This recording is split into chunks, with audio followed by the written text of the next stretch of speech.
दोस्तों नमस्कार। JRCM अस्सलाम वालेकुम। मैं Sauddin Khan, core leader from Haryana district Sonipat.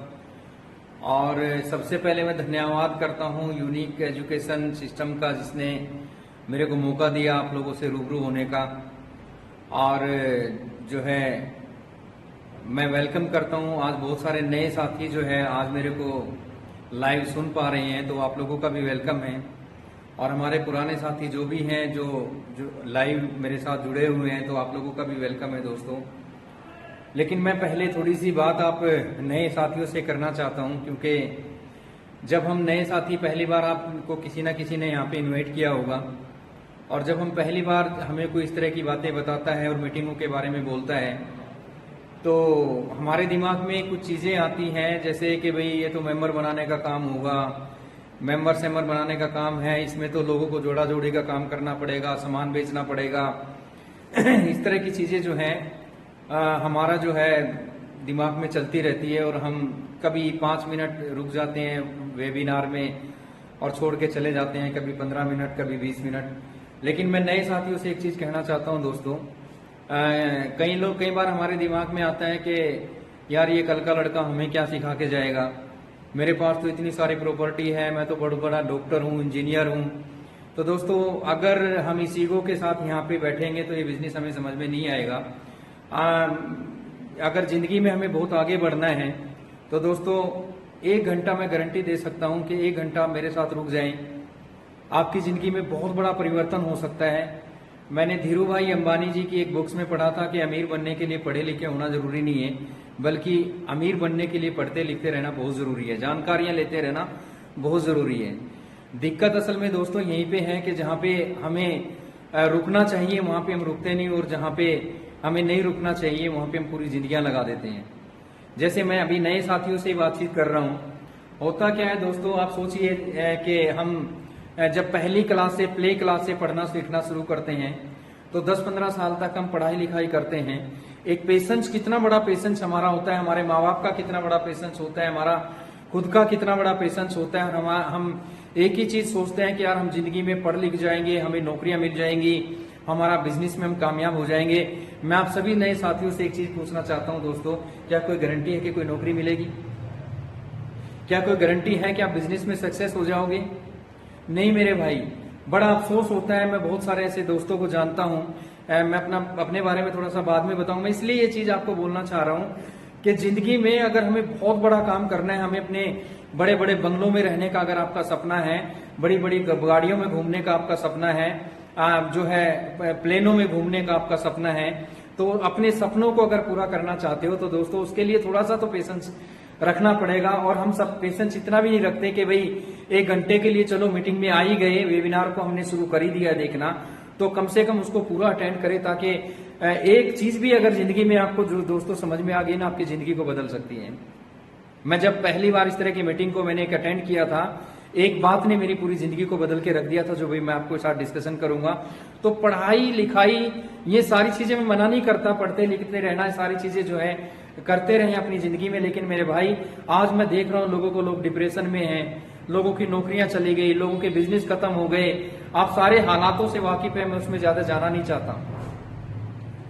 लेकिन समस्या कहाँ पे है, जब हम अपनी ईगो से बाहर नहीं निकल पाते। मैं अभी एक घटना आपको बताता हूँ। मेरे एक मित्र हैं, बैंक में जॉब करते थे और जो है अब रिटायर हुए हैं, मतलब जो उम्र उनकी जो है कम से कम 55-60 साल के आसपास है। तो काफी दिनों के बाद उनसे मेरी मुलाकात हुई, और अचानक एक दिन मेरी गली से निकल के जा रहे थे, तो मैंने उनको देखा कि अरे सर आप जो है कैसे, काफी दिनों में मुलाकात हुई। तो मैंने इनको घर बुलाया, बैठे चाय वाय पीने लगे। तो मैंने उनसे पूछा कि अंकल आपके तो जो है 3 बच्चे थे, 2 बेटियां थी, 1 बेटा था, आजकल क्या कर रहे हैं? तो आजकल तो बड़े हो गए होंगे, नौकरी नाकरी करने लगे होंगे। तो उसने कहा कि नहीं यार, वो ऐसा है कि मेरी 2 बेटियां थी, वो दोनों जेबीटी करके जो है, एक बेटी तो जेबीटी करने के बाद 12,000 रुपए की नौकरी करती है एक प्राइवेट स्कूल में। तो मैंने कहा अंकल दूसरी वाली बेटी को तो नौकरी मिली गई होगी। उसने कहा नहीं नहीं, उसको तो वो भी नहीं मिली, वो तो घर पे ही है। तो मैंने उनसे पूछा बेटा क्या कर रहा है आजकल? तो उसने कहा कि मेरा बेटा जो है वो MBA करने के बाद जो है वो भी जॉब कर रहा है। मैंने कहा उसको तो अच्छी जॉब मिल गई होगी। बोला नहीं यार, जॉब कहाँ मिली है, हुंडई की एक एजेंसी है और होंडाई की उस एजेंसी के अंदर 20-25 हजार रुपए में नौकरी कर रहा है और उसके साथ साथ ट्राई कर रहा है दूसरी नौकरी की। मैं आप लोगों से एक चीज पूछना चाहता हूं मेरे भाई कि 15 साल 20 साल पढ़ाई लिखाई पे लगाए, अपने पेट पे पत्थर रख के एक माँ बाप अपने बच्चों को पढ़ाता है कि मेरा बच्चा पढ़ लिख के जो है मेरे सपनों को पूरा करेगा, अपने सपनों को पूरा करेगा। जब वो बच्चा बड़ा हो जाता है और उसको 15-20 हजार रुपए में जब उसकी शादी हो जाती है, क्या तो वो अपने सपने पूरे करेगा, क्या अपने बच्चों के सपने पूरे करेगा वो? और दिक्कत यहाँ पे क्या आ जाती है ना, जब हम पढ़ लिख जाते हैं तो हमारे दिमाग में एक डिग्री आ जाती है और वो डिग्री हमें कुछ करने नहीं देती। दोस्तों, पढ़ना लिखना अच्छी बात है, सारी चीजें बहुत बढ़िया बात है, लेकिन धीरू भाई अंबानी जी बोलते हैं कि अमीर बनने के लिए पढ़े लिखे होना जरूरी नहीं है, पढ़ते लिखते रहना जरूरी है, जानकारियां लेते रहना जरूरी है। तो जानकारियां लेने में आज कुछ नहीं जाता। आपको अच्छा लगे तो मेरे भाई इस बिजनेस के बारे में आप आगे सोच सकते हैं, नहीं अच्छा लगे तो सोच लेना कि यार एक मीटिंग अटेंड करने गया था, कहीं ना कहीं कुछ ना कुछ तो सीखने को मिलेगा। तो मेरी जिंदगी में जो है आज इस बिजनेस के बारे में मैं आपको बताने वाला हूं, ये साबुद्दीन खान क्या था, मेरे को आरसिंग बिजनेस के माध्यम से क्या मिला और मैं कहां तक जो है यहां तक पहुंचा, मेरी एजुकेशन क्या है, मेरी बैकग्राउंड क्या है, तो मैं उसके बारे में थोड़ा सा आपको बताना चाहता हूं। मेरा नाम साबुद्दीन खान है और मैं डिस्ट्रिक्ट करनाल में एक छोटा सा गांव है उपलाना, वहां का मैं रहने वाला हूं। और आज से 80-90 साल पहले की मैं थोड़ी सी बात आपको बता देना चाहता हूं कि मेरे गांव में मिस्त्री का काम हुआ करता था। तो उस जमाने में मिस्त्री का काम करवाने के लिए लोगों को दूसरे गांव में जाना पड़ता था। तो हमारे गांव की एक पंचायत ने डिसीजन लिया कि यार क्यों ना हम जो है किसी मिस्त्री को लाके गांव के अंदर यहीं पे बसा दें और जो है हमें दूसरे गांव के अंदर जाना ना पड़े। तो मेरे दादाजी को लाके जो है मेरे गांव में बसा दिया गया और वहां पे मेरे दादाजी को बोला गया कि मियाँ जी ये पंचायत की जमीन है, इस पंचायत की जमीन में आप घर बना लो और जो है लोगों का काम किया करो, यहीं पे रहो। और जो है मेरे दादाजी ने पंचायत की जमीन में एक घर बनाया और मेरे को आज भी याद है मेरे भाई के खजूर जो होता है उसकी कड़ियां हमारे घर में हुआ करती थी, छत हमारे घर में खजूर के पेड़ से बनी हुई थी, गोबर का पोछा हमारे घर में लगा करता था। और मेरे घर के सामने एक सरकारी स्कूल था, उस सरकारी स्कूल में पढ़ने के लिए जब मैं जाता था ना तो एक यूरिया खाद का एक कट्टा होता था, उसको सील के मेरी माँ ने मेरा बैग बना रखा था। मैं बड़ा जो है जब स्कूल में जाता था तो अपने दोस्तों को देखता था, अपने गांव के बच्चों को, सबके पास जमीन थी, सबके पास जायदाद थी, सब कुछ था, लेकिन साबुद्दीन खान के पास ना तो डिग्री थी ना कुछ जो है बैकग्राउंड अच्छी थी। सपने थे, सपने बहुत बड़े थे, जिंदगी में कुछ करना चाहता था, लेकिन उस जमाने में मेरे को पता नहीं था कि सपने की वैल्यू होती क्या है। इस इंडस्ट्री में आने के बाद मेरे को पता लगा कि सपने की वैल्यू क्या होती है।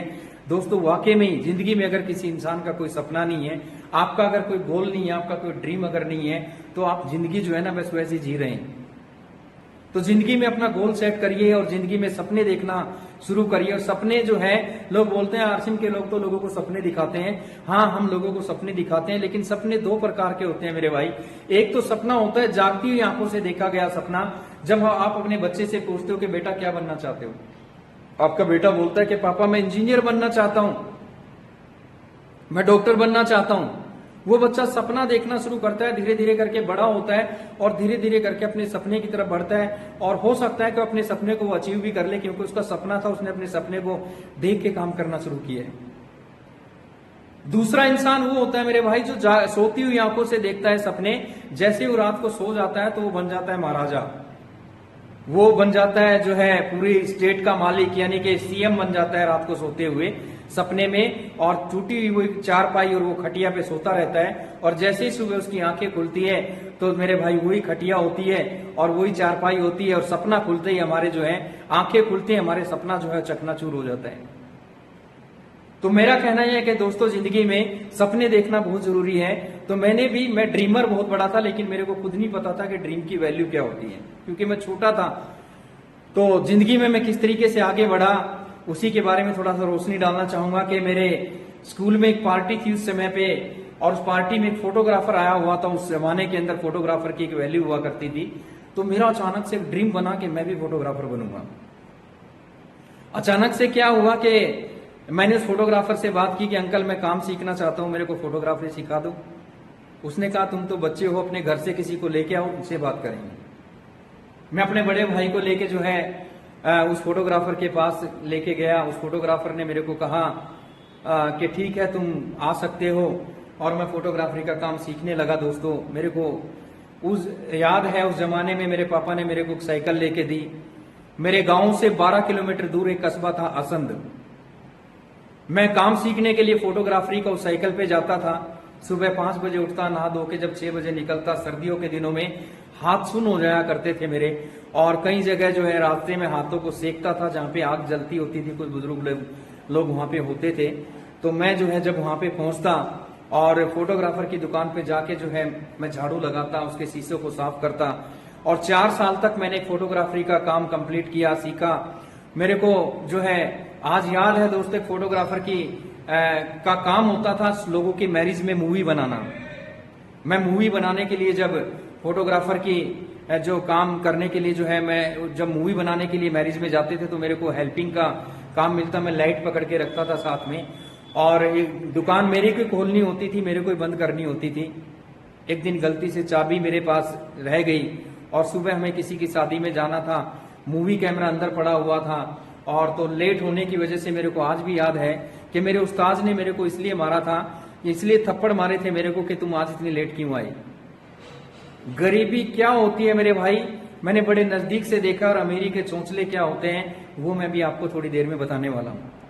फोटोग्राफी का काम कंप्लीट किया, और जो है अपने गांव को छोड़ के जो है अपने डिस्ट्रिक्ट सोनीपत में गोहाना एक जगह है, यहाँ पे मेरी एक सिस्टर रहती थी, मैं उनके पास रहने लगा, और वहां पे फोटोग्राफी का एक मैंने काम शुरू किया। साथ में मैंने एडिटिंग का काम भी शुरू किया। जो है ठीक ठाक मेरा काम चलने लगा। एक छोटा सा कमरा मैंने किराए पे लिया, जिसमें एक फोल्डिंग डलने के बाद 2 कुर्सियां बड़े मुश्किल से रखी जाती थी। अपना बसर इस तरीके से जो है जिंदगी चलने लगी धीरे धीरे करके। एक दिन मेरी जिंदगी में एक मेरा दोस्त आया, और उसने मेरे को बताया कि साबुद्दीन खान एक बिजनेस आया है जिसमें कपड़े बदलने से पैसा आता है। जैसे नए लोगों को मैं ये बात बताना चाहता हूं कि जैसे आज आपको लोग किसी ना किसी ने इस मीटिंग को अटेंड करने के लिए बोला होगा, तो मुझे भी उस मेरे दोस्त ने बताया कि एक बिजनेस आया है जिसमें कपड़ा बदलने से पैसा आता है। क्योंकि मेरे भाई उस जमाने के अंदर आरसी में कपड़े के अलावा कुछ नहीं आता था।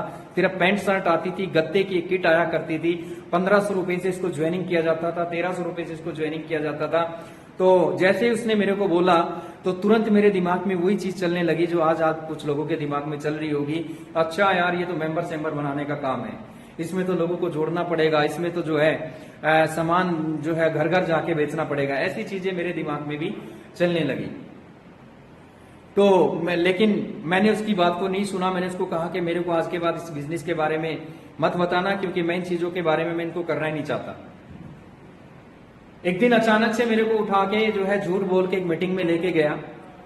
15 से 20 लोग थे उस मीटिंग के अंदर, और एक आदमी बोर्ड पे प्लान दिखा रहा था और वो बोल रहा था कि एक जमाना आएगा कि आरसीएम के लीडर प्लेन से जाया करेंगे, प्लेन से आया करेंगे। मैं बड़े जोर जोर से हंसने लगा। मेरे दोस्त ने मेरे को ऐसे हाथ मारा, पैर मारा कि तुम हंस क्यों रहे हो।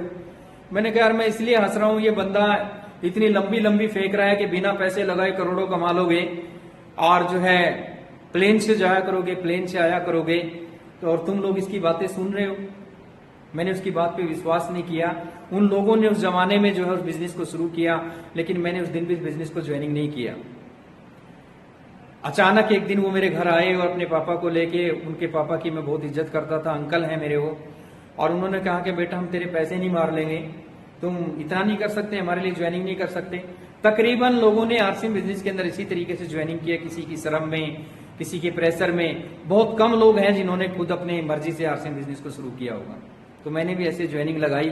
तो क्यों नहीं करना चाहता था मैं आरसीएम बिजनेस को, जानना चाहते हो दोस्तों? मैं इसलिए आरसीएम बिजनेस को नहीं करना चाहता था। मैं अपनी स्टोरी को थोड़ा सा यहाँ पे रोकना चाहूंगा, और मैं दूसरी तरफ आपको थोड़ा सा लेके जाना चाहूंगा कि मैं क्यों नहीं जो है मैं आरसीएम बिजनेस को करना चाहता था, और क्यों नहीं मैं इतनी जल्दी इसको शुरू कर पाया। तो उसके पीछे एक राज ये था कि मैं 96 की बात है, 1996 में हमारे देश में एक विदेशी कंपनी आई। उस जमाने के अंदर हिंदुस्तान में हमारे देश के अंदर मल्टी लेवल मार्केटिंग के बारे में ज्यादा लोग जानते नहीं थे। तो 96 में यानी कि 1996 में जब वो कंपनी हमारे देश में आई, तो मेरे एक मित्र थे, वो मेरे को प्लान दिखाने के लिए आए, और उसने मेरे को वही गोले बना के दिखाए, बड़े बड़े सपने दिखाए, और जो है मेरे को एक मीटिंग में ले जाके उसने बिठाया दिल्ली तालकटोरा स्टेडियम में। तो मैं आपको यहां भी एक मैसेज देना चाहता हूं कि जब ये सिस्टम समझ में आता है ना दोस्तों, मीटिंगों से ही समझ में आता है।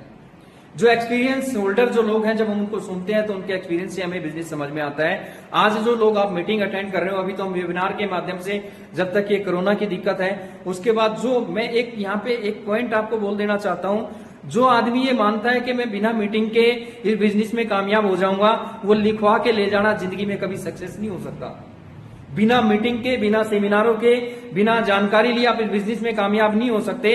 क्योंकि साबुद्दीन खान अगर एक्टिव हुआ है तो किसी सेमिनार को देख के एक्टिव हुआ है, किसी मीटिंग को देख के एक्टिव हुआ है। तो मैं तालकटोरा में जब मैंने एक ऐसे लीडर को सुना और उसने बताया कि हिंदुस्तान में मल्टी लेवल मार्केटिंग का फ्यूचर क्या है, आने वाले समय में कितना बड़ा बदलाव यहाँ पे होने वाला है, वो सारी की सारी चीजें जब उसने वहां पे बताई तो मेरे दिमाग की घंटियां बजने लगी और मैंने घर आके इसको स्टडी करना शुरू किया।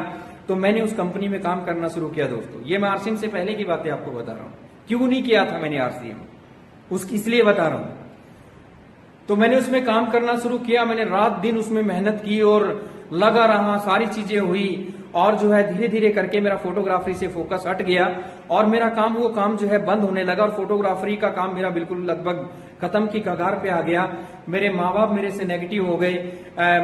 मेरे दोस्त जो मेरे को जानने वाले लोग थे, मेरे पापा को घर पे बोलने लगे कि तुम्हारा बेटा मेंबर बनाने के काम करने लगा और वो तो बर्बाद हो चुका, उसने तो फोटोग्राफी वगैरह सब कुछ छोड़ दिया है।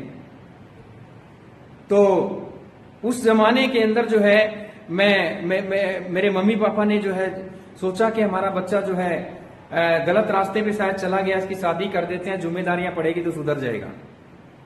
तो दोस्तों मेरे माँ बाप ने मेरी शादी कर दी और जिम्मेदारियां और ज्यादा बढ़ गई। एक दिन की बात है कि मैं कानपुर किसी मीटिंग के अंदर गया हुआ था। मेरे एक दोस्त थे वहां पे जानने वाले, सॉफ्टवेयर इंजीनियर थे, मैं उनके पास बैठा था। मैंने जब उनको अपनी हिस्ट्री बताई और मैं इतना मुश्किल में आ गया कि किराए तक के बारे में मेरे को सोचना पड़ता था। और मैंने जब वहां पे सारी चीजें की तो उस मेरे दोस्त ने कहा कि साबुद्दीन तुम इस बिजनेस में कामयाब इसलिए नहीं हो सकते क्योंकि तुम्हारा जो सर्कल है वो मिडिल क्लास या उससे भी नीचे के क्लास के लोगों के अंदर तुम्हारा सर्कल है। और उस कंपनी के जो प्रोडक्ट थे वो प्रोडक्ट इतने महंगे थे और वो प्रोडक्ट जो है आम आदमी उसको अफोर्ड ही नहीं कर सकता था। मैं किसी कंपनी की बिल्कुल भी बुराई नहीं कर रहा हूं, मैं किसी कंपनी के बारे में गलत नहीं बताने जा रहा हूं, बल्कि ये बताने जा रहा हूं कि नेटवर्क मार्केटिंग में जो इनकम आती है वो टर्नओवर से आती है। और मेरा जो सर्कल था, मेरे सर्कल के जो लोग थे वो बेचारे जो है उस प्रोडक्ट को अफोर्ड नहीं कर पा रहे थे और वो प्रोडक्ट भी ऐसा था कि वो डेली रोजमर्रा के प्रोडक्ट वहां पे नहीं थे, डेली यूज के प्रोडक्ट वहां पे नहीं थे वो। तो मैंने उसको जब 4 साल के बाद उसने मेरे ब्रेन को इस तरीके से सारी चीजें समझाई और मैं परेशान होने लगा तो मैं करूं तो क्या करूं। तो शादी हो गई, मजबूरियां जो है आने लगी और हमारा देश जो है बहुत बुद्धिजीवी लोग इसमें रहते हैं। उसी कंपनी में बहुत सारे लोगों ने काम करके सीख लिया कि इस तरीके से भी पैसा कमाया जा सकता है। और कुछ लोगों ने क्या किया कि हिंदुस्तान के अंदर थोड़े दिन के बाद बहुत सारी कंपनियों ने जन्म ले लिया। किसी ने मुर्गे बेचने शुरू कर दिए, किसी ने बकरे बेचने शुरू कर दिए, किसी ने कहा कि हम आपको बैंक तो 8 साल में डबल देते हैं, हम आपको 4 साल में डबल दे देंगे। दुनिया भर की कंपनियां हमारे देश में आने लगी और लोगों को लूटने खसोटने का काम करने लगी। जिससे हुआ क्या कि मार्केट के अंदर लोगों के अंदर एक दिमाग में ये चीज चली गई कि जितनी भी कंपनियां आती है लोगों को फ्रॉड काम, लोगों का पैसा लूटने के लिए आती है। बहुत सारी कंपनियां आई और बहुत सारी कंपनियां को हमने छोड़ दिया और बहुत सारी कंपनियों को जो है कंपनियां हमें छोड़ के चली गई। क्योंकि दोस्तों मैंने उस कंपनी को छोड़ने के बाद, क्योंकि बैकग्राउंड कमजोर हो चुकी थी और मैं रातों रात करोड़पति बनने के चक्कर में बहुत सारी कंपनियों के अंदर मैंने ज्वाइनिंग किया और मैं इतना मैंने अपने इमेज को इतना खराब कर लिया, आज ये कंपनी कल वो कंपनी, और करते करते क्योंकि 7-7 8-8 हजार रुपए की ज्वाइनिंग हुआ करती थी उन कंपनियों के अंदर। और जब वो कंपनी भाग जाती थी तो लोग दरवाजा ठोकते थे क्योंकि लोग हमें पैसा देते थे, लोग हमारे से पैसा हमारे इमेज को पैसा मिलता था। और जब कंपनी भाग जाती थी तो लोग हमें पूछते थे, तो जब दरवाजा ठोकते थे तो हम दरवाजा खोलते नहीं थे बल्कि छत के ऊपर जाके गली में पहले देखते थे कि कौन सी कंपनी का आदमी पैसे मांगने आ गया। दोस्तों इतनी इमेज खराब हो गई कि थोड़े दिन अगर और रुके रहते तो सिर्फ जो है इमेज तो खराब हो ही चुकी थी, गले में जूतों की माला और डलनी बाकी थी। इतना नेगेटिव हो चुका था नेटवर्क मार्केटिंग से मैं इन चीजों के कारण कि नहीं यार मैंने तो अपने आप को बर्बाद कर लिया, ये चीजें करने के नहीं है, ये सारी चीजें फ्रॉड होती है। और दोबारा किसी फोटोग्राफर की दुकान पे नौकरी की तलाश में निकलने की कोशिश कर रहा था, शादी हो चुकी थी। लेकिन मेरे को याद है, मैं धन्यवाद करता हूँ मिस्टर विजय विरोधिया जी का। सर मैं आपको सैल्यूट करता हूं, क्योंकि ये मेरे एक अच्छे दोस्त भी हैं और मेरे अपलाइन भी हैं। एक दिन की बात है कि जब मैं पूरी तरीके से नेगेटिव हुआ और इन चीजों से 2-4 साल 5 साल धक्के खाने के बाद जो अपने घर में बैठ चुका था, तो जो है नौकरी की तलाश में था, तो अचानक से विजय विरोधिया जी मेरे घर पे आए और उन्होंने मेरे को जो है बैठ के 1 घंटे तक हमारा डिस्कशन हुआ। उसने कहा कि साबुद्दीन, आज तक जो तुमने कंपनियां की है ना, एथिकल और अनएथिकल को तुमने समझा ही नहीं।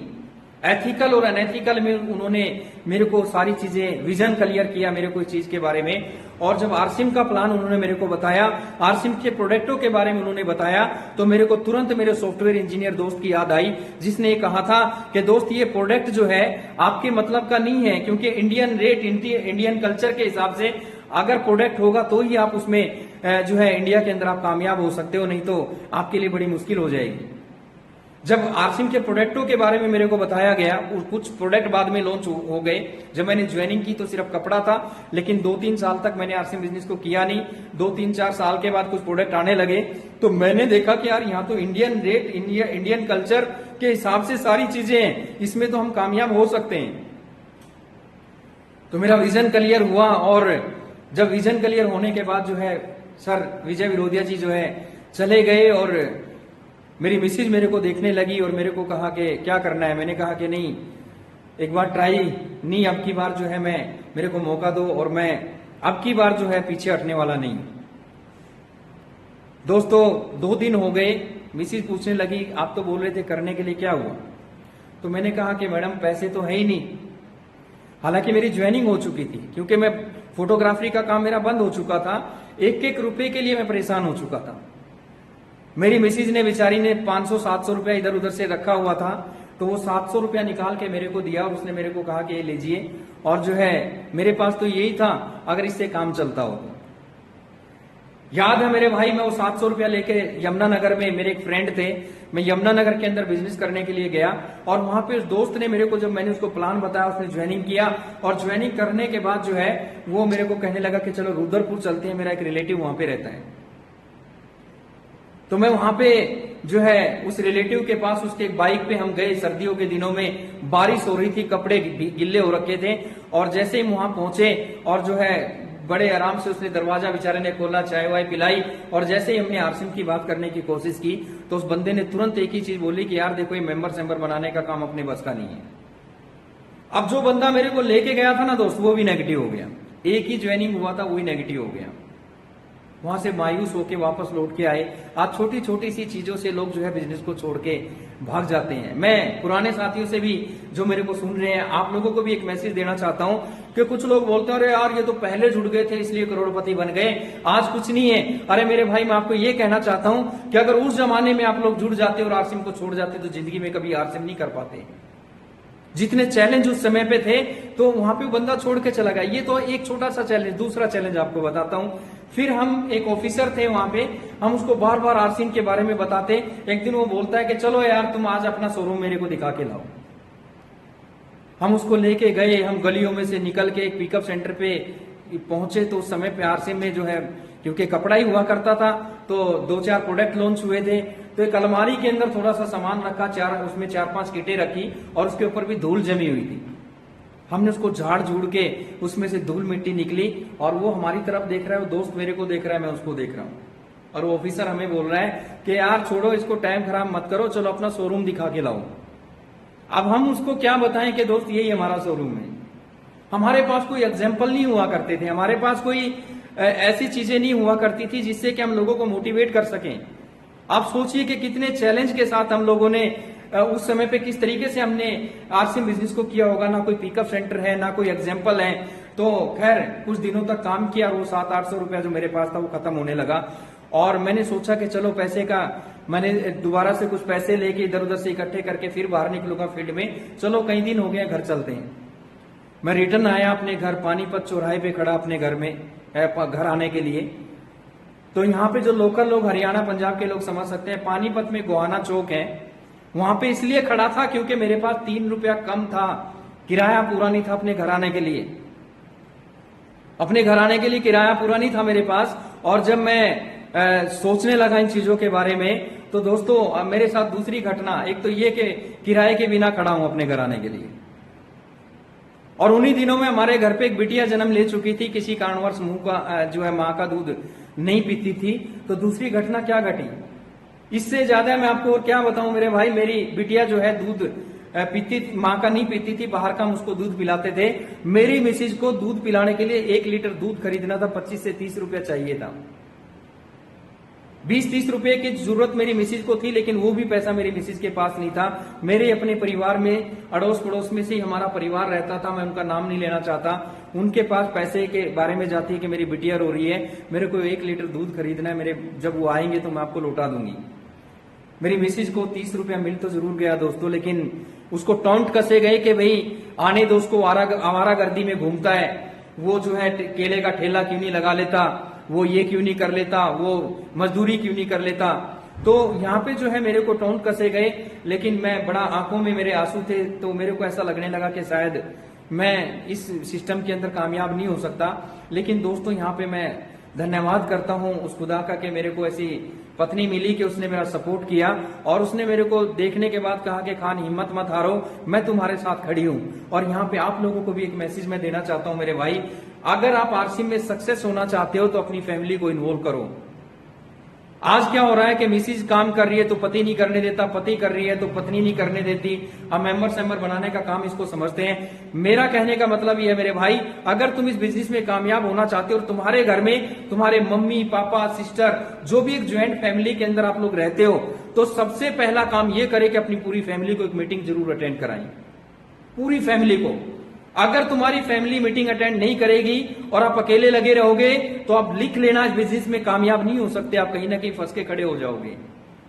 ब्रेकर नहीं चाहते अपनी जिंदगी में, तो एक बार अपने पूरे परिवार को जो है मीटिंग अटेंड जरूर करवाओ। और जब आप ये मीटिंग अटेंड करवा दोगे तो आपका वो पूरा परिवार आपका सपोर्ट करेगा। ये मेरी जिंदगी के वो दिन थे मेरे भाई जिसमें मैं काम करता और बड़ी मुश्किल से जो है ये मतलब दिक्कतें बहुत सारी हम लोगों ने सहन की, लेकिन काम करने लगा, और ज्यादा जुनून के साथ काम किया, और ज्यादा लोगों को बताना शुरू किया। अजनबी लोग जिंदगी में मिलते रहे, और फिर नई तरह का चैलेंज आया लोगों को। फिर मैं आपको दूसरा मैसेज देना चाहता हूं कि लोग छोटी छोटी चीजों से आरसीएम को छोड़ के भाग जाते हैं। दूसरा चैलेंज क्या है कि जब हमारा बिजनेस बढ़ने लगा, और हमारा बिजनेस जब बढ़ने लगा तो फिर दूसरे चैलेंज आने शुरू हो गए। वो दूसरी कंपनियां जो मार्केट के अंदर घूम रही थी, कोई कुछ करने के लिए, रातों रात करोड़पति बनाने के लिए, तो हमारा बिजनेस जैसे ऊपर बढ़ता कोई कंपनी आती और लोगों को प्लान दिखाते और ग्रुप को, उसमें से बहुत सारे लोग छोड़ के चले जाते। मैंने ऐसे ऐसे लोगों को देखा मेरे भाई जो रातों रात करोड़पति बनना चाहते थे, और ऐसी ऐसी कंपनियां हमें बताने के लिए आई कि जैसे आरसीएम भीलवाड़े की कंपनी है, तो एक कंपनी भीलवाड़े से शुरू हुई, जो मेरे को प्लान दिखाने के लिए 2 लड़के आए। उन्होंने मेरे को बोला कि साबुद्दीन तुम इतने दिन हो गए आरसीएम में, यहाँ पे कुछ होने वाला नहीं है, देखो एक कंपनी आई है जो आपको 6 महीने के अंदर करोड़पति बना देगी। मैंने कहा चलो प्लान दिखाओ। उन्होंने मेरे को प्लान दिखाया कि 7,000 रुपए की ज्वाइनिंग है, इस 7,000 के बदले में आपको एक बकरी मिलेगी।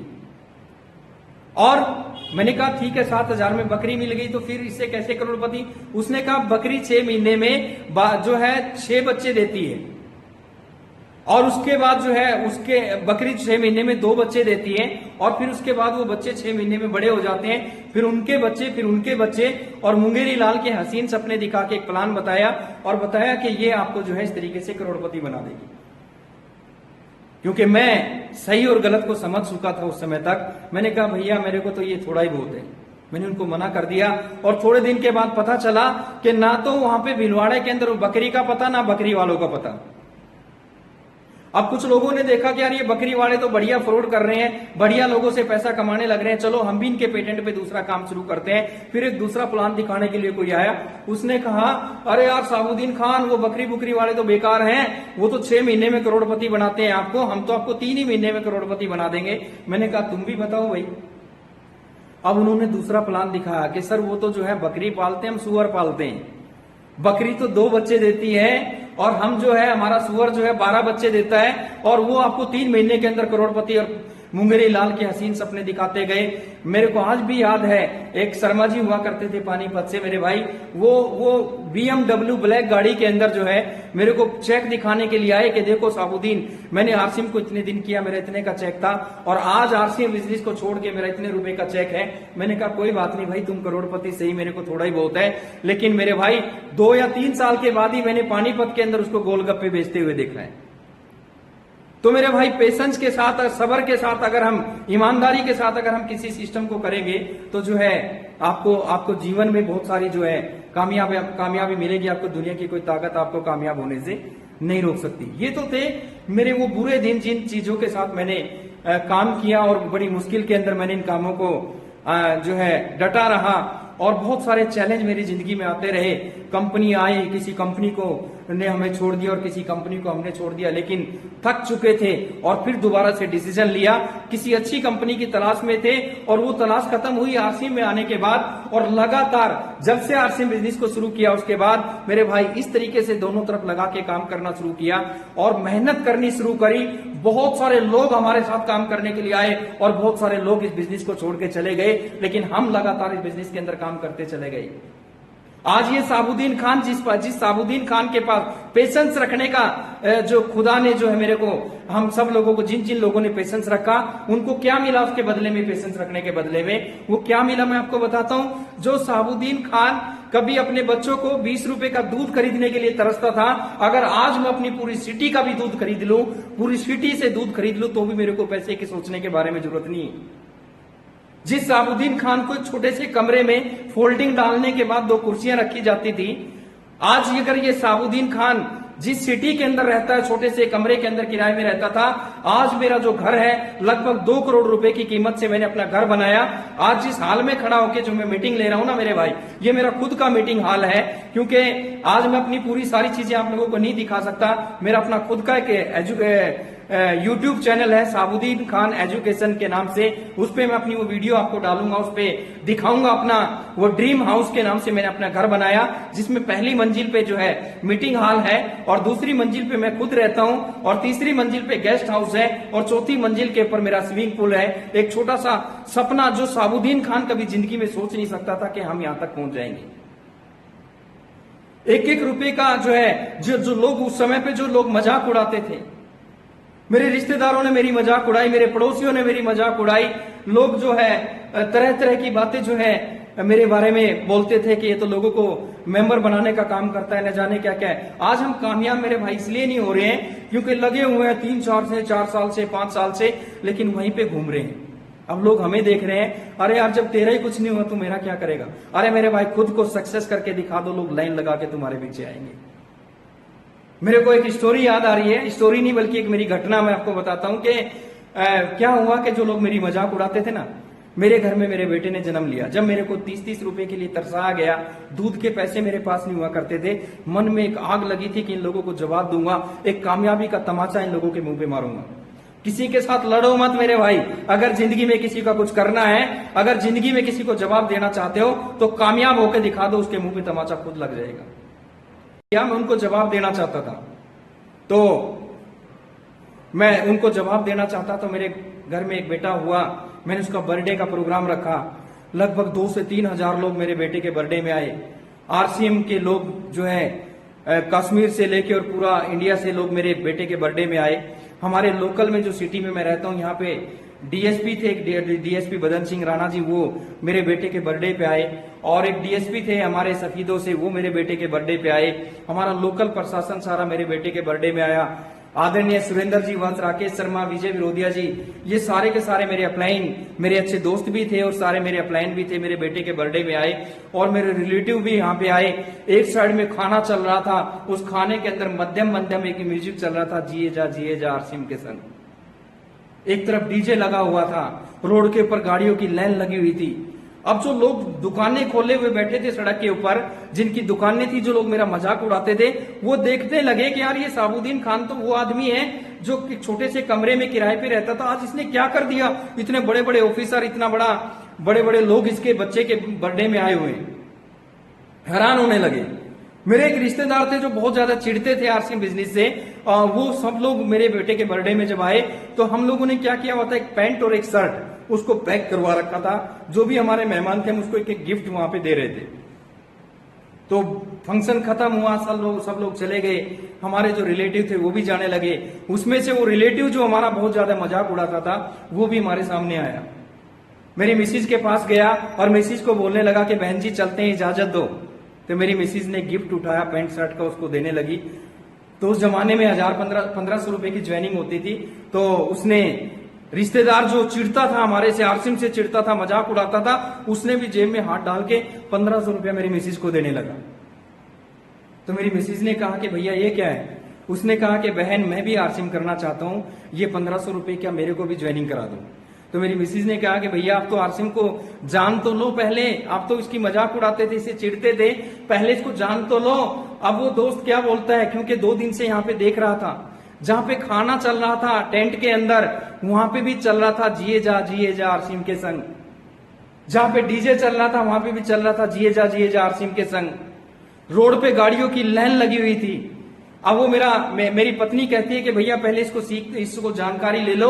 अब वो रिश्तेदार बोलता है कि बहन 2 दिन हो गए मैं यहाँ पे देख रहा हूँ, चला टेंट में भी आरसीएम है, डीजे पे भी आरसीएम है, रोड पे भी आरसीएम है। आज भी अगर मेरे को आरसीएम समझ में नहीं आएगा तो कभी समझ में नहीं आएगा। मेरे भाई जो दिखता है वो बिकता है। उसने मेरी सक्सेस को देख के तुरंत अपने बिना कहे उसने पैसे निकाल के देने की कोशिश की कि मेरी भी ज्वाइनिंग करा दो। और जब तक मैं सक्सेस नहीं था, खुशामद करनी पड़ती थी, लोग सुनना पसंद नहीं करते थे। अभी जिस घर के अंदर मैंने शिफ्ट किया, आदरणीय सुरेंद्र जी वत्स मेरे घर की ओपनिंग के लिए आए और यहाँ पे कम से कम 2000 लोग ओपनिंग पे आए। फिर यहाँ पे सारा प्रशासन मौजूद था। आज मेरे भाई जो आदमी मेरे घर के आगे से निकल जाता है, वो जो आदमी जो मेरी टीम के लोग विजिट कराने के लिए मेरे घर की लेके आते हैं कि सर ये देखो आरसीएम से सपना पूरा हुआ है, तो लोग मेरे घर को देख के आरसीएम ज्वाइनिंग कर लेते हैं। मेरे को आरसीएम समझाने की जरूरत नहीं पड़ती। तो मेरे भाई पहले खुद सक्सेस होके दिखाइए। हम दूसरों के पीछे पड़े रहते हैं कि भाई एक लाइन मेरा अपलाइन चला देगा, एक लाइन मेरी चल जाएगी। जो है कोई अपलाइन के पीछे पड़ा हुआ है, कोई डाउन लाइन के पीछे पड़ा हुआ है, और हम सोचते हैं कि दूसरा ही हमारे सपनों को कोई पूरा कर देगा। मेरे को तो बड़ा आश्चर्य होता है कि मतलब जो है लोग बोलते हैं कि सर हम ये भी कर रहे हैं फिर नहीं हो रहा है। असल में दिक्कत कहां पे है कि मेरी टीम के अंदर एक ऐसा सिंपल साधारण सा एक बंदा था, बिल्कुल मोटे से दिमाग का एक आदमी। उसने एक दिन मेरे को कहा कि सर मैं बताऊं लोगों को आरसीएम क्यों नहीं चलता। तो मैंने फटाक से डायरी उठाई और मैंने सोचा कि यार ये तो बहुत बड़ी बात बताने वाला है, ये तो बहुत बड़ी बात बताने वाला है। जो सभी लोगों की समस्या है, लोगों को आरसीएम क्यों नहीं चलता, मैं भी लिख लूंगा। तो उसने कहा सर डायरी उठाने की जरूरत नहीं है।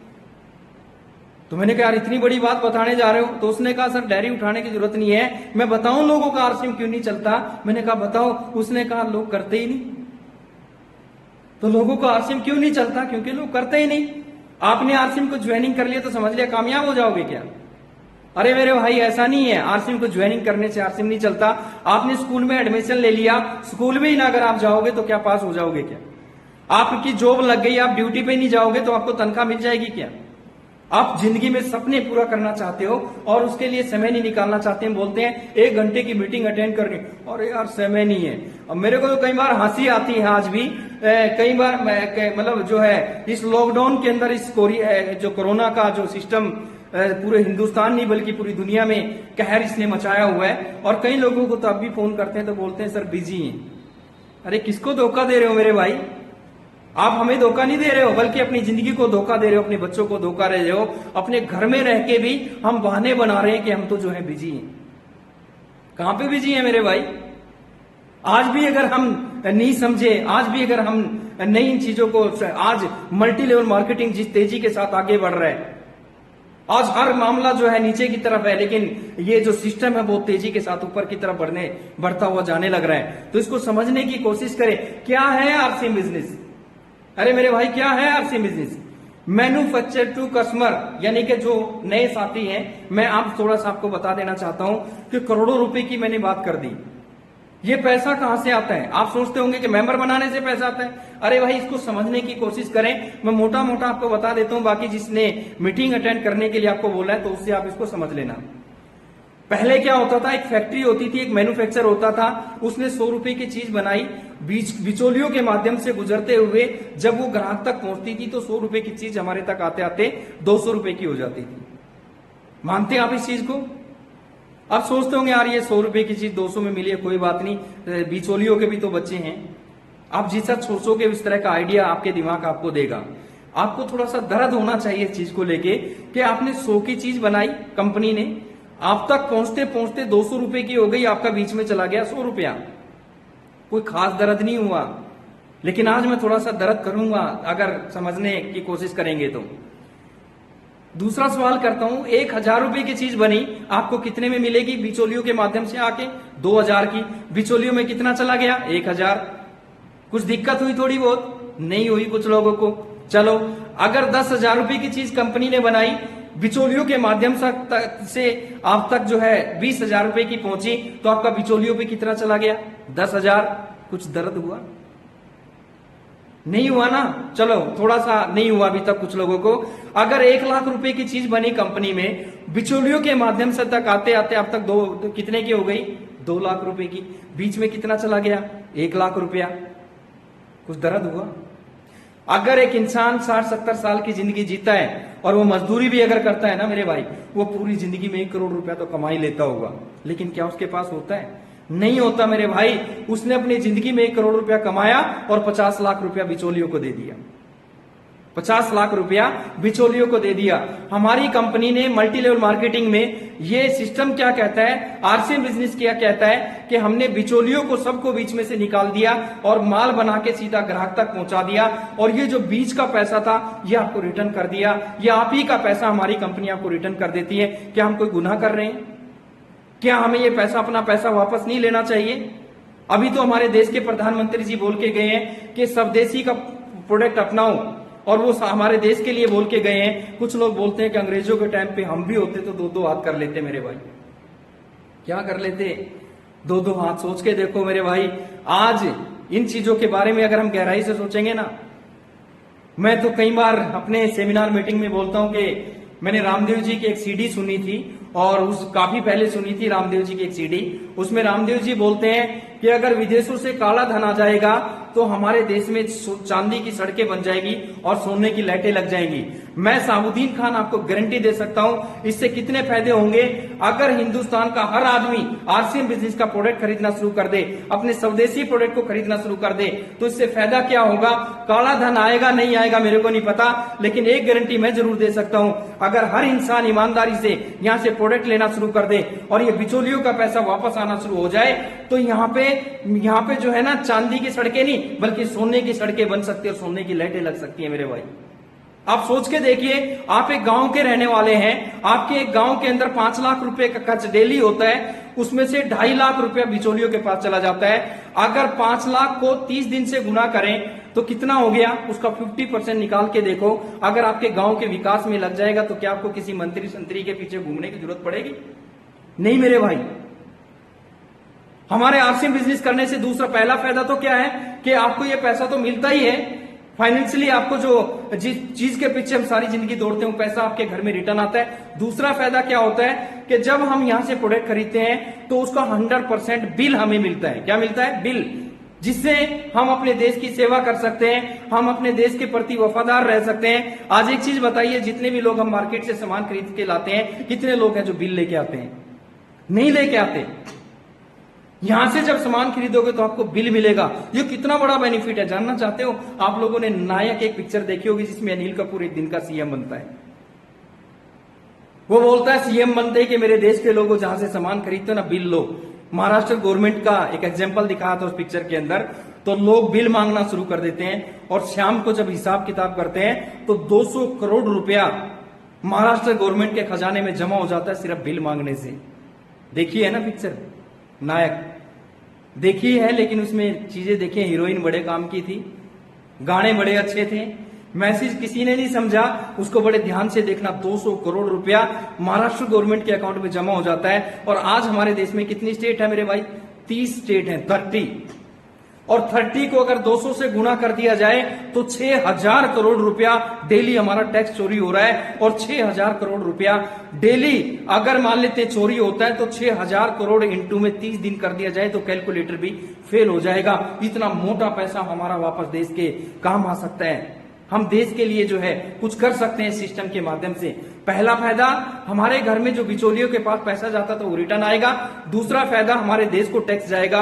और तीसरा फायदा कि मार्केट्स के अंदर आज मैं यहाँ पे दिखा नहीं सकता आप लोगों को, हमें ओरिजिनल सामान खाने को यहाँ पे मिलेगा। आज मार्केट के अंदर जो मिल रहा है, मैं क्लिप है मेरे पास उसकी, कि धनिया पाउडर के अंदर जानवरों का गोबर मिला के बेचा जा रहा है, हल्दी के अंदर पीली मिट्टी मिला के बेची जा रही है मेरे भाई, और चाय की पत्ती के अंदर चमड़े के जूते को पीस के मिला के बेचा जा रहा है, चमड़े के जूते को पीस के मिला के बेचा जा रहा है। कुछ लोग बोलते हैं अरे आरसीएम का सामान तो महंगा है। अरे मेरे भाई, बिना जानकारी लिए मार्केट में टाटा का नमक कितना का है और आरसीएम का कितने का, पहले पता तो करो जाके। अरे मार्केट में लिबर्टी का जूता जो है वो 3000 का मिल जाएगा और उसी जैसा जूता मार्केट में आपको 300 रुपए का मिल जाएगा। हम जिंदगी भर कमाते हैं, अगर हमारी हेल्थ ही सही नहीं रहेगी, खान पान की वजह से हमारी हेल्थ ही अगर खराब हो जाएगी तो क्या करोगे उस पैसे का। तो ओरिजिनल सामान आपको यहां से मिलता है। और चौथी चीज, यहां पे बड़ा नुकसान क्या हो रहा है, मैन्युफैक्चर टू कस्टमर के बीच में एक माध्यम और होता है जिसको बोलते हैं एडवर्टाइजमेंट। इतना गहरा असर उस चीज का हमारे ऊपर पड़ गया है कि जो भी हम टीवी पे देखते हैं उसी को खरीद के लाते हैं, करोड़ों रुपया हमारा एडवर्टाइजमेंट में चला जाता है। मेरे भाई, इस सिस्टम के अंदर हमने सब चीजों को बीच से निकाल दिया, एड को निकाल दिया, बिचौलियों को निकाल दिया, वो सारा पैसा बचा के वापस एक ग्राहक को, एक आम आदमी के, एक गरीब आदमी के घर में रिटर्न पहुंचता है। तो क्या हम गुनाह कर रहे हैं क्या? नो मेरे भाई। टीवी का कितना गंदा असर हमारे दिमाग पे पड़ गया। अरे मेरे भाई, आप सोच के देखो इस चीज को कि मैं तो हंसता हूं कई बार कि मैं एक बार हैदराबाद एयरपोर्ट से बाहर निकला और मैंने देखा एक बहुत बड़ा बोर्ड लगा हुआ है। उस बोर्ड पे जो है एक लड़की छपी हुई है, उसके कपड़े भीगे हुए हैं और नीचे लिखा हुआ है अंबुजा सीमेंट का कमाल है। काफी देर तक समझ में ही नहीं आया कि इसका मतलब क्या है। तो फिर बाद में समझ नहीं आया कि यार यहाँ पे इस लड़की की जगह अगर खली की फोटो होती तो अच्छा लगता कि शायद सीमेंट से कोई अच्छा मजबूत उससे बना होगा, लेकिन वहां पे लिखा है कि एक अंबुजा सीमेंट का कमाल है। हद हो गई मेरे भाई, दिमाग बिल्कुल ब्लॉक कर दिया उन लोगों ने हमारा। और हम इसलिए सीमेंट अंबुजा का खरीद के, जिसकी नजर उस बोर्ड पे पड़ी होगी ना, इसलिए अंबुजा खरीद के ले आया कि अरे वहां पे एक लड़की की फोटो लगी थी, नीचे लिखा था अंबुजा सीमेंट का कमाल है। इसलिए मेरे भाई हम वहां से उस प्रोडक्ट को खरीद के ले आते हैं। और भी बहुत सारे इसी तरीके के एग्जांपल हैं। जिन लोगों को जिस चीज के बारे में पता ही नहीं, वो लोग उस प्रोडक्ट की ऐड करते हैं वहां पर, हम खरीद के ले आते हैं। हमारा करोड़ों अरबों रुपया जो है उस सिस्टम के बीच में चला जाता है। हम वो पैसा भी वहां से बचा के जो है लोगों को जो है वापस जो है लोगों के घरों तक वापस पहुंचाते हैं। मेरे को आज एक चीज समझ में नहीं आती मेरे भाई, लोग बोलते हैं हम करोड़ों रुपए की बातें करते हैं, यहां से करोड़ों रुपया आ जाता है, ऐसा थोड़ी हो सकता है। अरे मेरे भाई, मैं आपको थोड़ा सा एक वापस लेके जाता हूं कि बिना पैसे लगाए करोड़ों रुपया कैसे कमाया जा सकता है। मैंने किताब के अंदर पढ़ा था कि इंसान अगर समय के साथ अपने आप को नहीं बदलेगा तो पिछड़ जाएगा, और समय के साथ जो लोग अपने आप को बदल लेंगे वो कामयाब हो जाएंगे। कैसे आ सकता है करोड़ रुपया? थोड़ा सा एक मैं प्रैक्टिकल दूंगा, मैं किताब की बात नहीं करूंगा आपसे। मेरे को याद है कि मेरे पापा ने मेरे को एक चीज बताई कि हमारे गांव में एक बहुत बड़े अमीर आदमी थे, उसके पास बहुत ज्यादा जमीन थी 80-90 साल पहले मेरे दादाजी के टाइम में। तो उस जमाने में मेरे दादाजी आ रहे थे रास्ते से, एक बकरा खरीद के लेके आए। क्या लेके आए? एक बकरा खरीद के लेके आए। तो रास्ते से वो आदमी मिला जो हमारे गांव का अमीर आदमी था, और मेरे दादाजी को कहने लगा कि मियाँ जी बकरा तो बहुत अच्छा है। उसने कहा हाँ जी। उसने कहा यार एक काम करिए, बकरा मेरे को दे दे और वो जहां तक जमीन पड़ी हुई है तुम रख लो। तो मेरे दादाजी ने कहा मेरे को पागल समझा है क्या, मैं बकरा दे दूं तेरे को? तो मेरे दादाजी ने जो है उसको बकरा नहीं दिया।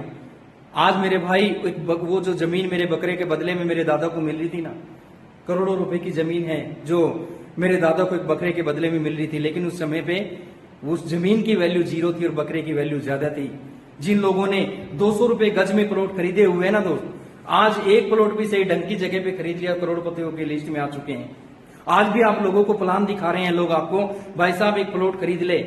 RCM business multi level marketing जो है बहुत तेजी के साथ आगे बढ़ रहा है, और लोग ऐसे नखरे करते हैं, ऐसे दूर भागते हैं हमारे से, जैसे हमने 12 वोल्ट का उनको करंट मार दिया हो, जैसे हमने कोई बहुत बड़ा गुनाह उन पे कर दिया हो। इस तरह की चीजें वो लोग सोचते हैं। बड़ी हैरानगी होती है कि बदलाव की बात कर रहा हूं कि जमाना बदला कि नहीं बदला मेरे भाई। 200 रुपए गज में जो जमीन बिकती थी, आज वो लाखों रुपए गज में जमीन बिक रही है। तो कैसे वो 200 रुपए गज की जमीन लाखों में चली गई? तो कैसे यहां पे बिना पैसे लगाए करोड़ों रुपए कैसे आ सकता है? मैं आपको समझाने की कोशिश कर रहा हूं। तो जमाना बदल रहा है और जमाने के साथ हमें बदलना चाहिए। मेरे पापा जी बोलते थे कि भाई एक समय की बात है कि यार कैसा जमाना आ गया, आज के शादी के अंदर लड़के लड़कियों की शादियों पे इतना पैसा लगता है, इतना दहेज देते हैं, गरीब आदमी बच्चों की शादी नहीं कर सकता। मेरी जब शादी हुई थी ना, तो मेरी शादी के अंदर कुछ भी नहीं खर्चा हुआ था। जो है मेरी जब बारात गई थी तो इतने गधे, इतने घोड़े, इतनी बैलगाड़ियां मेरे बारात के अंदर गई थी और कुछ भी ज्यादा खर्चा नहीं आया था। तो मैंने पापा से पूछा कि पापा आपकी बारात कितनी किलोमीटर गई थी? उसने कहा कि 30 किलोमीटर गई थी। तो मैं हंसने लगा। तो पापा ने पूछा तू हंस क्यों रहा है? मैंने कहा पापा अगर आपकी सगाई कलकत्ता में हो जाती हरियाणा से, तो आधी जिंदगी तो पैदल निकलने में निकल जाती, रास्ते में पैदल चलते चलते निकल जाती आधी जिंदगी, हमारा क्या होता। लेकिन आज जमाना बदला, एक आदमी को दिल्ली से कलकत्ता जाना है तो मात्र जो है वहां से दिल्ली से एयरपोर्ट से पकड़ो फ्लाइट और जो है सीधा कलकत्ता 2 घंटे के अंदर पहुंच जाओ। तो जमाना बदल रहा है और जमाने के साथ काम करने के तरीके बदल रहे हैं। और जो इंसान काम करने के तरीके के साथ अपने आप को नहीं बदलेगा मेरे भाई, वो पिछड़ जाएगा। आपको काम करने के तरीकों के साथ बदलना पड़ेगा अपने आप को, नहीं बदलोगे तो पिछड़ जाओगे। आज आरसीएम के थ्रू आपको ओरिजिनल प्रोडक्ट खाने का मौका मिल रहा है, अपने देश की सेवा करने का मौका मिल रहा है। आप जो है अपने उन अपलाइन के साथ जब बैठ के समझोगे सिस्टम को, अरे यार कौन सी आफत आ गई, जो आप काम कर रहे हो करते रहो ना। आप नौकरी कर रहे हो, बिजनेस कर रहे हो, करते रहो, उसके साथ साथ काम करना शुरू कर दो। दिक्कत कहां पे होती है कि जैसे ही आरसीएम बिजनेस शुरू किया, अरे 15 साल तो हमने पेशेंस रख लिया पढ़ाई करते करते, और जैसे ही आरसीएम शुरू किया 2 महीने होते नहीं अपलाइन को फोन करते हैं मेरा चेक तो आया ही नहीं, मेरा चेक तो आया ही नहीं। तो पेशेंस नहीं रखते। यहाँ पे पेशेंस रखना पड़ेगा, सब्र करना पड़ेगा। और पेशेंस अगर नहीं रखोगे तो ज्यादा टाइम देर इस बिजनेस में नहीं, आप इस बिजनेस में रुक सकते। मैंने एक वीडियो थोड़े दिन पहले जारी किया था और वीडियो के अंदर एक चीज और बताई थी, जो पुराने साथी हैं उनको मैं आपको और बता दूं कि अगर आप किसी के भरोसे बिजनेस को कर रहे हैं कि मेरा एक लाइन मेरी अपलाइन चला देगा और दूसरी लाइन मैं चला दूंगा, तो बहुत गलत दिशा में आप लोग जा रहे हो। आपके सपने जिंदगी में आप 10, 5,000, 20,000 तक पहुंच सकते हो, लेकिन सपने पूरे नहीं कर सकते, क्योंकि आपने अपने सपनों को किसी के और के हाथ में दिया। कल को आपका अपलाइन छोड़ के चला जाए तो क्या करेगा, कौन चलाएगा तुम्हारी लेग? अरे मेरे भाई, जिंदगी में अगर अपने सपनों को पूरा करना है तो अपने सपने पूरे करने के लिए खुद को आगे आना पड़ेगा, अपने ड्रीम को मजबूत करना पड़ेगा। कोई करे या ना करे, मेरे को करना है, इस चीज के ऊपर हमें काम करना पड़ेगा। तो बहुत सारे मेरे नए साथी यहाँ पे हैं। आप लोगों को एक चीज मैं बता दूं मेरे भाई, मैं जब स्कूल में पढ़ा करता था तो मेरी माँ ने हमारे स्कूल में से एक टूर जा रहा था कहीं पे, तो मेरे दोस्त मेरे को कहने लगे कि साबुद्दीन चलो टूर पे चलते हैं। तो मैंने कहा यार मैं तो टूर पे इसलिए नहीं जा सकता क्योंकि मेरे पास तो पैसे ही नहीं है। तो मेरे दोस्त मेरे से जिद करने लगे कि नहीं यार चलना पड़ेगा ये वो। तो मैं अपनी माँ के पीछे लग लिया कि माँ मेरे को भी पैसे दे, मेरे को भी टूर पे जाना है। पीछे लगा रहा। ये बहुत पुरानी बात बता रहा हूँ, बहुत छोटा था, स्कूल में पढ़ते थे जब। तो बेचारे बैकग्राउंड कमजोर होते हुए भी मेरी माँ ने मेरे को 500 रुपया दिए, और गुस्से में जब उसने मेरे को 500 रुपया दिया तो मेरे को बोला कि ले साबुद्दीन ले, लेकिन जिंदगी में कुछ कर ले, नहीं तो पछताएगा जिस दिन तेरे घर में वो आ जाएगी, पछताएगा जिस दिन तेरे घर में वो आ जाएगी। मेरे को समझ नहीं आता था कि मेरी माँ मेरे को क्या कहना चाह रही है, मेरे को क्यों डराती है कि यार दुनिया की शादियां होती है, मेरे को क्यों शादी से मेरी माँ डराती है कि तेरे को पता लग जाएगा जिस दिन वो आ जाएगी। आज जितने भी नए साथी मेरे को सुन रहे हैं या पुराने साथी मेरे को सुन रहे हैं, अपनी माँ का मैसेज आप लोगों को देना चाहता हूं। मेरे भाई, आज के टाइम पे जो है मैं टूर पे गया वहां पे 500 रुपया लेके, और जो है आज मेरे को समझ में आया कि मेरी माँ मेरे को क्या कहना चाहती थी। जब मेरी शादी हुई ना, तो मैं गुहाना में अलग रहता था, मम्मी पापा गांव में रहते थे। तो मेरी मिसिज ने शादी होने के तुरंत बाद मेरे को बोला जी एक डायरी पेन निकालना। अब नई नई शादी हुई थी, मैंने सोचा कि कोई शेरो शायरी लिखवाएगी, खुश हुआ। लेकिन थोड़ी देर के बाद ही उसने बोला कि लिखो 1 किलो नमक। मैंने लिखा 1 किलो नमक। फिर बोला कि लिखो 1 किलो उड़द की दाल। मैंने लिखा 1 किलो उड़द की दाल।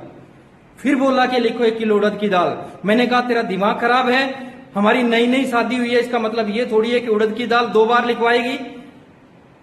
तो मिसिज ने कहा कि तुम्हें पता नहीं है कि उड़द की 2 तरह की दाल आती है, एक धुली हुई दाल आती है, एक बिना धुली हुई दाल आती है।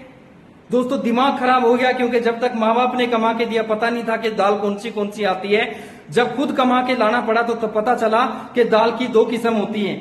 तो लिखवाया उसने 1 किलो उड़द की दाल, 1 किलो मूंग की माल, 1 किलो मसूर की दाल, 1 kilo lipstick, 1 kilo salwar kameez. और जब इतना बड़ा टोटल लग के आया तो पसीने निकल के आए और मेरे को याद आई मेरी माँ, पता लग जाएगा जिस दिन तेरे घर में वो आ जाएगी। ये बात मेरे को उस दिन समझ में आई। आजकल के बच्चों को हम बोलते हैं कि भैया आरसिम का प्लान देख ले, आरसिम समझ ले, तो ऐसे दौड़ते हैं, ऐसे करंट मारते हैं जैसे हमने उनको कोई बहुत बड़ा गुनाह कर दिया, उनको करंट मार दिया उन लोगों को। आजकल के बच्चों का यंग जो है उनका स्टैंडर्ड क्या है जानना चाहते हैं ना? आजकल के यंग बच्चों का स्टैंडर्ड क्या है, जिनको हम आरसीएम बताकर कूद के पढ़ते हैं जैसे बहुत बड़े दिक्कत। जब उनको फोन वो किसी को करते हैं आज के टाइम पे जो है, तो फोन करते हैं तो मिस कॉल करके छोड़ते हैं, अंदर से डब्बे बने पड़े, और आरसीएम की बात करते दूर दौड़ते हैं एकदम से। आजकल के जो यंग ब्लड हैं, माफ करना मेरे भाई, मेरे को मैं अपनी माँ की बातें आपको बताने लग रहा हूं। तो आजकल यंग बच्चों की जब सगाई मंगनी हो जाती है, सगाई हो जाती है, एक तरफ कोने में लगी होती है लड़की, एक तरफ कोने में लगा होता है लड़का। मेरी जान तू आ तो जा, तेरे लिए सितारे तोड़ के ले आएंगे, तेरे लिए चांद तोड़ के ले आएंगे। और वो जमीन आसमान चांद सितारे सब जमीन पे होते हैं जब उनकी मंगनी होती है। थोड़े दिन के बाद जब उनकी शादी हो जाती है, और शादी होने के बाद जब वो जान घर पे आती है और दिवाली का त्योहार आता है या ईद का त्योहार आता है, और वो जान बोलती है मेरी जान तू तो चांद सितारे तोड़ के लाने वाला था, तू मेरे लिए 3000 की एक साड़ी ला के दे दे ना, तो उसके चांद का पता लगता ना उसके सितारों का पता लगता। और उस दिन बड़ी शर्मिंदगी से अपनी गर्दन को जो है ना नीचे झुकाना पड़ता है, और जो है बड़ी शर्मिंदगी का दिन होता है जब अपनी पत्नी के सामने गर्दन झुकानी पड़ती है। आज ये साबुद्दीन खान आपको गारंटी देता है, इस बिजनेस के अंदर कम से कम टेक्निकल के लेवल तक आप पहुंच जाओ, इस बिजनेस के अंदर कम से कम एक लेवल आप अच्छे लेवल तक आप पहुंच जाओ, कभी शर्मिंदगी के साथ आपको अपनी पत्नी के सामने सर झुकाने की जरूरत नहीं पड़ेगी मेरे भाई। तो आरसीएम बिजनेस जो है वो कोई मामूली मेंबर बनाने का काम नहीं है। एक दिन में 1 घंटे में बहुत सारी चीजें आपको नहीं समझाई जा सकती। जिस आदमी ने आज आपको इस मीटिंग के लिए बुलाया है, आप उसके साथ बैठिए, मैन टू मैन बैठ के आप इसको समझिए, इसका फ्यूचर क्या है वो समझिए, आने वाला समय मल्टी लेवल मार्केटिंग का किस तरीके से इसका भविष्य है वो समझिए। आज इसको अमीर गरीब जो है, पढ़े लिखे अनपढ़ सब तरह के लोग इस बिजनेस को जो है बहुत तेजी के साथ करने लग रहे हैं मेरे भाई, बहुत तेजी के साथ इस बिजनेस को करने लग रहे हैं। तो आप इन चीजों को देखते हुए जब आगे बढ़ोगे तो सीख के अपने अपलाइन के साथ इसमें कुछ चीजें, छोटी छोटी चीजों का ध्यान रखें। जिस आदमी ने आपको ज्वाइनिंग कराया है उसकी रिस्पेक्ट करें, अपने अपलाइन की इज्जत करें, अपनी डाउनलाइन की भी इज्जत करें। कई बार हम जो है थोड़ा सा जैसे ही सिस्टम को सीख लेते हैं तो अपलाइन को तो ऐसा समझते हैं कि कई लोग समझते हैं, लेकिन सभी लोग ऐसे नहीं होते। बहुत जल्दी लीडरशिप उनके अंदर आ जाती है और वो सोचते हैं हम तो कंप्लीट हो गए, हम तो संपूर्ण हो गए, और वो अपने प्लान को इग्नोर कर देते हैं, साइड में कर देते हैं और सब कुछ खुद करने की कोशिश करते हैं। याद रखना मेरे भाई, इस बिजनेस के अंदर अगर आप सक्सेस होना चाहते हो, अगर अपलाइन को साइड में रख के बिजनेस को करोगे तो जिंदगी में कभी कामयाब नहीं हो पाओगे। अपलाइन वो नहीं होता जिसने आपको ज्वाइनिंग कराया, अपलाइन वो होता है, जरूरी नहीं है कि वो आदमी ने जिसने आपको ज्वाइनिंग कराया वो आपका अपलाइन है, हो सकता है वो छोड़ के चला जाए। जो आपका ग्रोइंग अपलाइन है, जो आपको फोन करता है, जो आपकी चिंता करता है, जो आपको आगे लेके बढ़ना चाहता है, आप उसके टच में रहिए। अपलाइन को इग्नोर करके, अगर मैंने अपनी उस वीडियो में के अंदर भी ये बताया था कि अगर अपने माँ बाप को, अगर अपने बच्चों से अपनी पिटाई करवानी है तो अपने माँ बाप को पीट दो। आप अपने अपलाइन के साथ जैसा व्यवहार करेंगे, मैं गारंटी दे सकता हूं वैसा व्यवहार आपकी डाउनलाइन आपके साथ करने वाली है। तो आप उसके ऊपर जब काम करें तो वो सारी चीजें, और मैं अगली वीडियो जो है जब भी दोबारा मौका मिलेगा यूनिक एजुकेशन के माध्यम से मैं फिर आप लोगों से मुलाकात करूंगा, क्योंकि लगभग मेरा 1 घंटा ये पूरा हो चुका है। ये जो यूनिक एजुकेशन सिस्टम है इसको जो है सब्सक्राइब करें और जो है दूसरे लोगों तक इसको शेयर करें और जो है लोगों तक इसकी जानकारी पहुंचाएं। मैं तो हैरान हूं कि पूरे हिंदुस्तान में इतनी बड़ी आरसीएम की हमारी टीम है और बहुत बड़ा जो है आज व्यूअर हमारे इस यूट्यूब चैनल के हो चुके हैं, लेकिन फिर भी मैं कहता हूं कि दोस्त अगर आरसीएम वाले ठान ले तो क्या नहीं कर सकते। आप ज्यादा से ज्यादा, हम ये भी रिकॉर्ड बनाए कि हिंदुस्तान के अंदर अगर यूट्यूब पे कोई चैनल सबसे ज्यादा देखा जाता है तो यूनिक एजुकेशन सिस्टम देखा जाता है। तो दोस्तों मैं इसी बात के साथ कि आप लोगों को, मेरे को नहीं पता, मैंने अपनी जिंदगी का एक्सपीरियंस, जो मेरे साथ घटनाएं घटी, वो मिली जुली करके आप लोगों को बताने की कोशिश करी। अगर मेरे से कोई गलती हुई है मेरे से शब्दों में, उसके लिए मैं आप सब लोगों से क्षमा चाहता हूं और फिर दोबारा से आप लोगों से मुलाकात करूंगा। और जो है मेरा खुद का अपना चैनल है यूनिक एजुकेशन सिस्टम, उसके माध्यम से मैं दोबारा से फिर आप लोगों के बीच में आता रहूंगा। और दोबारा से मुकेश कोठारी जी, जो हमारे ग्रेट अपलाइन है यूनिक एजुकेशन सिस्टम के, सर मैं आपको धन्यवाद करता हूं, आपने मेरे को मौका दिया। और सभी कोर लीडर का, मैंने जितने भी कोर लीडर अब तक आ चुके हैं मैंने सबको सुना है, मेरे को इतना मजा आया, मेरे को बहुत कुछ सीखने का मौका मिला। और आप सब लोगों का जो है इतना प्यार मिलता है पूरी कोर बॉडी का, कि हम एक सपना लेके चले कि हिंदुस्तान को हम दोबारा से फिर सोने की चिड़िया बनाएंगे और हम उसमें जो भी हमें झोंकना पड़ा अपनी पूरी ताकत लगा देंगे। फिर दोबारा आप लोगों से मुलाकात होगी दोस्तों। जय आरसीएम, जय हिंद दोस्तों।